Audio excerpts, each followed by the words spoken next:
Meanwhile, I was making every show. I was in the ring every night, sacrificing everything that I had. And it all came to a head last year in the main event of Wrestlemania, where my knee was hanging on by a thread.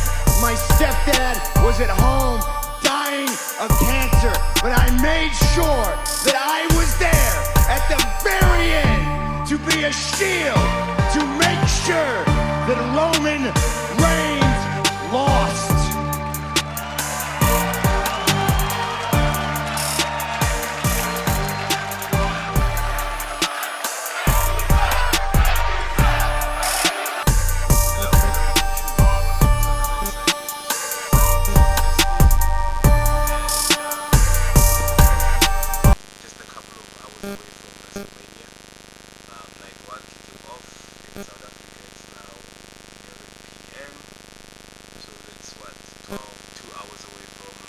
So obviously I'm just gonna record this Friday night Smackdown review episode and then upload it and just wait for the festivities to begin.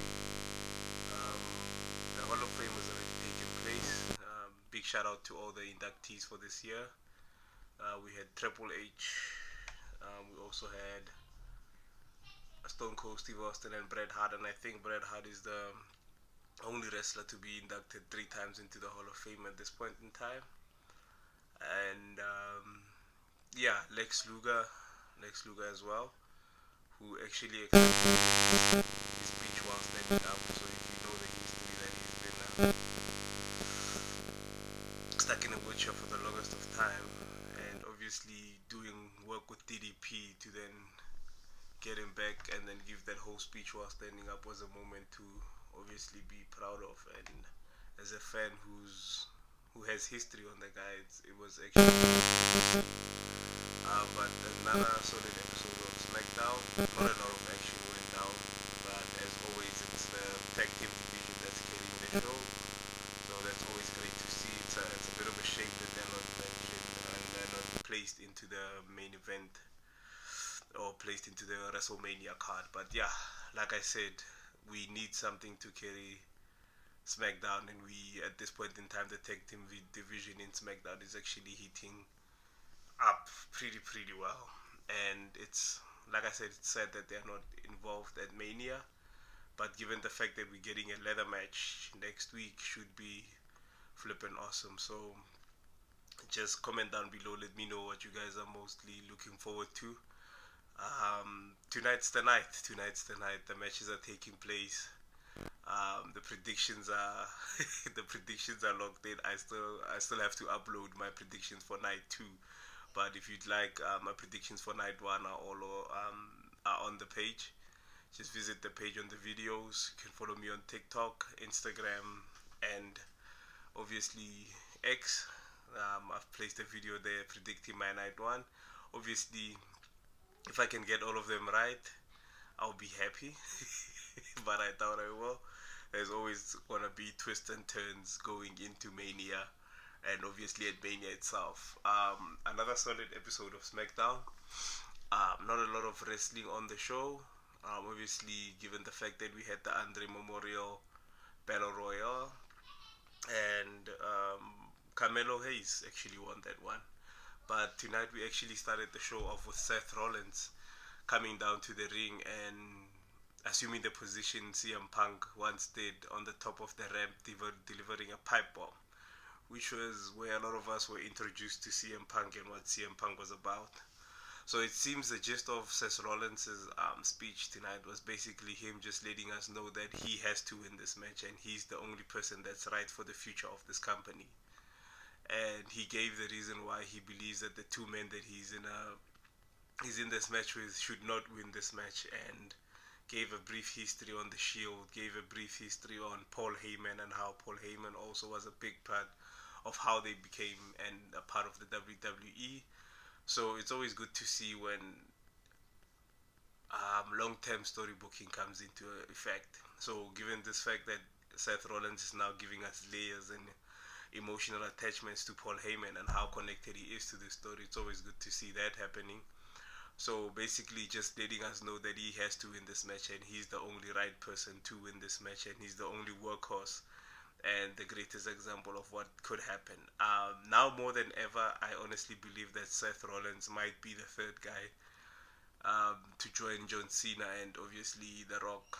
So it's good. It's basically it's good in a way because it keeps you glued to the screen, asking yourself what's his next move.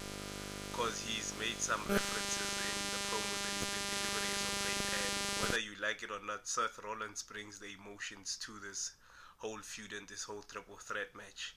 He's the one that shows the most hatred. He's the one that shows the most passion out of all the guys going into this match. Yes, CM Punk does have that passion into knowing that he's gonna be his first WrestleMania, but Seth Rollins has actually been carrying this whole feud, emotion-wise, and obviously adding layers to everything. So a big shout out to him. Like I've always said, if you were to ask me personally how I would rank the members of the Shield, I would say Seth Rollins, Roman Reigns, and then Dean Ambrose. Whether it's to come to in-ring or mic, or even superstar caliber between the 3 years, Roman has achieved more than both the guys that he came into the business with, given the fact that he had one of the hottest storylines in the WWE the past 3 to 4 years and became a huge star. But I believe Seth Rollins is actually the best out of the group. But just let me know, guys, out of all the members of the Shield, how would you rank them and who do you think is actually the GOAT? But yeah, Seth Rollins came out, delivered his quote-unquote pipe bomb for the night, and obviously setting us up for WrestleMania and the triple threat match that will be main eventing the show. I still have CM Punk to win this one. Obviously, given the fact that it's his first main event, I think he should honestly just win this one to cement it and then just etch his name into the history books one more time. We had the Giant Battle Royal. Obviously, I don't know what happens to the winner. I don't know whether you get a championship match or is it just another one of those honors where you are associated with a name as great as Andre the Giant. But given that Carmelo Hayes was the winner in this one, and for the fact that The Miz helped him at some point because they were almost eliminated, and then Miz unselfishly tossed Melo back into the ring and got the boot, and he got eliminated out of there. So it was great to see that mentorship coming through between the Miz and Carmelo and helping him obviously capture this much needed win going into Mania. Yes, it's not gonna do much for him, but as time goes by, like I said, with the right mentor and the Miz being that right mentor for him, obviously he can achieve big things. The other thing that I also noticed is that the Luchadors attacked Chad Gable. It was so unnecessary. I don't think they had to do Chad Gable like that. I also like the continuation of the story with Angel and Berto, and obviously with Santos Escobar. Both Angel, Berto, actually the whole Legado Fantasma was eliminated by Rey Fenix. So it was very surprising to see how Santos thought he could work together with Rey Fenix to win the Battle Royal. So it's going to be interesting to see how that story obviously evolves going forward, and what does this mean for Berto, and obviously Berto, who's had his issues with Rey Fenix ever since he debuted on Smackdown. And is this now going to tear Legado Fantasma apart, or is it going to be something where Santos Escobar is mainly just looking to recruit Rey Fenix into the group? But obviously another great segment, another great loyal Battle Royale, obviously with Carmelo Hayes coming out on top, and I actually called it. I had my money on Carmelo Hayes, and obviously who else did I have to win the Battle Royal? It was either Rey Fenix or Carmelo Hayes, but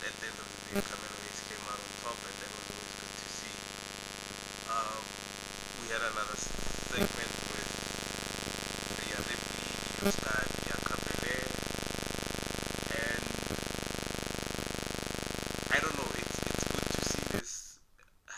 At some point, it was good to see this segment the way that they're playing out, but I'm kind of getting tired of seeing Io Sky getting um, pushed to the side per se. I love the fact that she makes a statement after, but I don't like the fact that they've taken an angle where somehow Rhea and Bianca are a bit bigger than Io Sky, and I just don't like that at all. But anyway, we had that segment between the three ladies, and finally Naomi came out to confront Bianca. So I love that because we're also pulling back to the fact that Bianca Belair has Jade Cargill and Naomi. As much as she would like to push herself away from this, she has unfinished business with them. Now this is a great way for us to incorporate them back into that storyline, and we can obviously just maybe get this whole thing sorted out. One thing that did catch my ear was the fact that Naomi said, I've been trying to call you and trying to sort this out in private. So I don't understand what exactly is there to sort out. Is she gonna try and explain herself to Bianca, or is she then trying to get Bianca to tell everyone the truth? Yeah, you never know. And obviously, Jade Cargill coming out, obviously after coming out, Naomi hid behind Bianca Belair, which Jade maybe took as the fact that she's trying to protect Naomi from Jade. So obviously, for me, I just like continuation of stories. Like I've mentioned in my prior videos to this, I would have preferred Bianca to be part of the storyline between Naomi and Jade, but now it just seems like she's trying to go at it with Rhea Ripley, which for this, it hasn't actually been working out that well for them. But at the end of the day, I just really want Bianca Belair back into that whole Naomi and Jade Cargill storyline. The segment ended up in a brawl, with Io Sky coming off of the top rope to crash into both Rhea and Bianca to lay them out flat. And as always, Io Sky comes out on top. This is not a good thing. This is not a good thing. Like I said, it's the match prediction calculator that I always use. If you come out on top the night before the big PLE, you're probably gonna lose. So hopefully my calculator is wrong this time, and I really hope that Io Sky can retain the title and go out of Mania. And obviously we can maybe get Jade or Naomi disrupting the match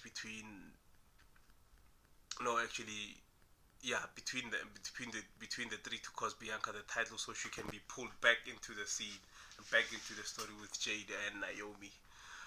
We also had a tag team match tonight scheduled between the Street Profits against the Motor City Machine Guns, and for some reason DIY came out to steal the titles. They believed that they were robbed off of their titles, and there was an exposed turnbuckle during their match, which led to their loss. Valid point, but at the end of the day, it doesn't mean you can come out during a match and steal the titles and run away with them. As always, Motor City Machine Guns putting on a show with the Street Profits. Great chemistry between the two teams, and it seems like we're getting a leather match for the tag team titles. I would have preferred it to have this match rather than the New Day and the War Raiders. I would have rather preferred to have this match replacing that one. But at the end of the day, it's the Smackdown tag division that I think has been the hottest out of the two, and I just understand that the fact that the New Day are a bigger attraction, and obviously with the, I would say not like the lack of attention, but the lack of momentum that the heel turn has taken. I think they needed the. I don't think they needed the spotlight the most, but they needed that exposure to show them as heels. And given the fact that we have three great teams in this one with both DIY, the Street Profits, and the Motor City Machine Guns, the New Day still is a bigger tag team than all these three teams mentioned, given the fact of their history, their prestige, the titles that they've won, and obviously what was supposed to be one of the hottest storylines in the company at this point in time. But I'm not gonna throw a tantrum over that. The fact that the match is happening and it's gonna be on Smackdown, for me, it's still a win. We get to see them put on a show, and we get to see them showcase what they really have. And it's match to that would have been great on Mania, but that power that it's on the show is obviously showing why SmackDown Tag Team Division is running the stuff. We also had Zelina Vega versus Chelsea Green on the show. For some reason, I would have believed that since Zelina Vega had won a match the previous week via count out, this would have been a title match, but I'm guessing at this point in time they just wanted to have a match to then maybe have Zelina pin Chelsea Green to then be eligible for the United States Championship, and then which she did in this one. She won the match, she pinned Chelsea Green, and I think right now at this point in time it may qualify for a United States Championship match going down the line. So it's obviously gonna see what happens there and how we carry the storyline. We also had LA Knight versus Solo Sikoa, given the fact that LA Knight has attacked Tomatama at the beginning of the show. So obviously taking him out, obviously trying to even out the numbers game. And it seems that there's like the small details that we might not be paying attention to. The fact that Jacob Fatu might not be riding with Tomatanga and Solo Sikoa anymore. So is there tension there? Are these two not vibing at this point in time? It's hard to tell. And obviously, we still haven't gotten a group name for these three. I haven't forgotten about that. We had LA Knight versus Solo Sikoa. But during that match, Jacob Fatu made his presence felt and attacked LA Knight, which then Braun Strowman came out to help, obviously, LA Knight to get the numbers game even, and we officially got a tag team match between the two. But during the tag team match, LA Knight and Braun Strowman defeated Jacob Fatu and Solo Sikoa. So LA Knight came out on top, which then goes hand in hand with the fact that he might be losing the United States Championship at Mania. Another one. We got another tag team match which was made during the progress of the show between Rey Mysterio, Rey Fenix, and Dragon Lee versus American Made, which was a 6-man tag team match. And yeah, Rey Mysterio, Rey Fenix, and Dragon Lee won this match. But it seems that Rey Mysterio might actually be injured, or actually might have hurt himself during this match. So it's gonna be a bit. I haven't heard any news regarding any changes to his match with El Grande Americano at Wrestlemania, but hopefully everything is okay. And it was just like a small bump that he took, that he maybe landed awkwardly. Hopefully it doesn't change anything. But yeah, we can't afford to have any more superstars injured during this whole Mania season, just to to make last minute changes to matches and all of that. We still don't have a opponent for Randy Orton. So it's gonna be interesting to see what they do with that. It seems like they've turned it into open challenge. So now, growing up, if you were a huge John Cena fan when he was the United States champion, he would have people that he calls out on a weekly basis to defend his championship, and he would call it the John Cena Open Challenge. So obviously we're gonna see if anybody does accept Randy Orton's call out, and it seems like it's not gonna be Nick Aldis. I think Nick Aldis at this point in time is just comfortable as being the general manager. Rumor has it that Rusev might be coming back to obviously answer this challenge for him. So we'll just see how it goes. But for the fact that there's a segment where we have Randy Orton in an unknown opponent, obviously builds up the excitement for us fans. We're gonna obviously see what they cook up between Randy and whoever's gonna be coming out. Another another segment with Charlotte Flair this week. Yeah, she was asked a question as to how did things get so personal between her and Tiffany, and then she said um, it was to get fans invested into the yeah. I don't know. The less I say about this, the better. I just want this match to get it over and done with, and maybe try to find something um, more interesting and more obviously over that we as fans can actually start investing our time in, because at this point in time it's just not working. Their segments more than anything have been obviously cast with a huge shadow of like negative fan perception, mostly to Charlotte Flair, and obviously her not being able to handle all of that. Tiffany has actually started showing the cracks of how the pressure might actually be getting to her. But yeah, let's just have the match. Let's just see who comes out and what we can do for both ladies going forward. I think that's maybe where we are at this point.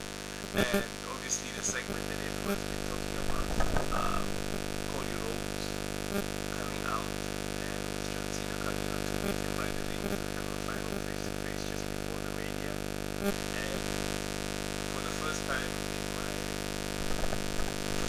my life, Cody Rhodes actually buried John Cena on the mic tonight. And it seems like Cody Rhodes has the upper hand going into Mania. Cody at this point in time has laid down Cena twice. And the one thing that did catch my ear out of this whole promo was the fact that John Cena said he doesn't even have to wrestle. I don't know. I don't know whether that was just a comeback from him going and Cody telling him that he can't wrestle. But obviously, with John Cena, everything means something, and he actually cut his hair. That's the other thing that I also noticed with Cena. He cut his hair, so maybe we might be getting the vintage John Cena haircut for this match. But Cody Rhodes has the upper hand going into WrestleMania. So either Cody Rhodes is gonna do the unthinkable and retain against Cena, or at this point in time he's just gonna lose, because obviously now he has the upper hand just before the match in a huge PLE. So for me at this point in time, I'm putting Cena over, and I'm getting Cena his 17th world title. So it's gonna be interesting to see how that happens. If not, what's next for John Cena? So obviously this is his last WrestleMania, and it's also gonna be interesting to see whether we get The Rock coming out at Mania to maybe assist John Cena in some way, interfere in the match, that it somehow favors John Cena and he can finally get the title, the 17th world title around his waist. Travis Scott has been announced to be at WrestleMania 41, so it's gonna be interesting to see how he also plays a role, because I would think that he's aligned with both Cena and The Rock, given the fact that he was in the ring. And I think Cody Rhodes owes him a receipt at this point in time. That's what I think. But it's another solid episode of Smackdown. Not a lot of wrestling that happened. Obviously promos, getting the spotlight, and obviously video packages that we're getting as of late. WWE has been uploading a lot of video packages to detail their matches, and if you can, just go to their YouTube page and check it out. There's a theme song that they use on the triple threat match for Seth Rollins, CM Punk, and Roman Reigns. I would have preferred that one to actually be the theme for WrestleMania this year, but WWE has basically gone in the way of modern hip hop and pop. But yeah, I just miss the days when hard rock music was the main theme of all these shows that we're getting. So it's gonna be interesting to see. Just a few hours away from WrestleMania Night 1. Guys, please just comment down below who you think will be winning these matches tonight. Obviously, Night 1 is gonna be it's very much stacked. The kickoff match is actually Gunther versus Jey Uso. So looking forward to Night 1 tonight with you guys, and I'll be active on the socials, just uploading my reactions, my predictions, not even predictions, like reactions to everything that's going on, and just typing out my excitement. So don't forget to like, comment, subscribe, share, hit the notification bell so you know when the channel is uh, dropping in new videos. We at 25 subscribers now, so it's great aim at our peak. And I just wanna say thank you to everyone that subscribed to the channel. Thank you for all the comments downstairs. Please don't forget to like the video, guys. The more you like the video, the more it can pop up on the suggestion boxes, and it can pop up on searches, so the channel can get the exposure that it needs to grow. Thank you so much for watching another episode of Simon Says Wrestling. Now we're talking, and as always, peace.